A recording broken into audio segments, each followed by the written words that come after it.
താരസംഘടനയെ അമ്മയിൽ ഇത്തവണ പ്രസിഡന്റ് സ്ഥാനത്തേക്ക് ഉൾപ്പെടെ ശക്തമായ മത്സരത്തിന് സാധ്യതയാ.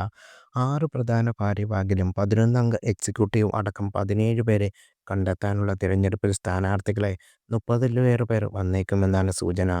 ജനറൽ സെക്രട്ടറി സ്ഥാനത്തേക്ക് വനിതകളെ കൊണ്ടുവരാനുള്ള ശ്രമങ്ങളും അണിയറയിൽ നടക്കുന്നുണ്ട്. ഓഗസ്റ്റ് 15 നടക്കുന്ന തിരഞ്ഞെടുപ്പിൽ സ്ഥാനാർത്ഥികളാവുന്ന പത്രികാ വിതരണം കഴിഞ്ഞ ദിവസം തുടങ്ങി. ആദ്യ ദിവസം തന്നെ 5ഓളം പേർ പത്രിക വാങ്ങിയിരുന്നു. സംഘടനയുടെ കഴിഞ്ഞ ഭരണസമിതിയിൽ പ്രസിഡന്റായിരുന്ന മോഹൻലാൽ തുടരാൻ താൽപര്യം കാണിക്കാത്ത സാഹചര്യത്തിൽ ആ സ്ഥാനത്തേക്ക് ഒരു യുവതാരത്തെ കൊണ്ടുവരാൻ ശ്രമമുണ്ട്. കുഞ്ചാക്കോ ബോബൻ അടക്കമുള്ളവരെയാണ് പരിഗണിക്കുന്നത്. സിനി താരമായ വിജയരാഘവനെ പ്രസിഡന്റ് സ്ഥാനത്തേക്ക് കൊണ്ടുവരാൻ ഒരു വിഭാഗം ശ്രമിക്കുന്നുണ്ട്. വിജയരാഘവൻ പ്രസിഡന്റ് സ്ഥാനത്തേക്ക് വരാൻ തയ്യാറായാൽ ഒരുപക്ഷേ മത്സരമില്ലാതെ ഒറ്റ നോമിനേഷനാകാൻ സാധ്യതയുണ്ടാകുമെന്ന് സൂചന. ജനറൽ സെക്രട്ടറി സ്ഥാനത്തേക്ക് ബാബുരാജ് അടക്കമുള്ളവർ മത്സര രംഗത്തുണ്ടാകും.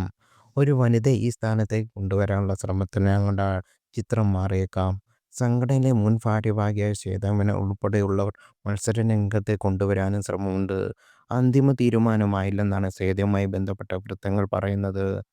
മുൻ കമ്മിറ്റി അംഗങ്ങളായ ടൊവിനോ തോമസ്, ടിനി ടോം, വിനു മോഹൻ, കലാഭൻ ഷാജോൺ, ജയൻ ചേർത്തല, സുരേഷ് കൃഷ്ണ തുടങ്ങിയവരിൽ പലരും മത്സര രംഗത്തുണ്ടാകുമെന്ന് സൂചനയുണ്ട്.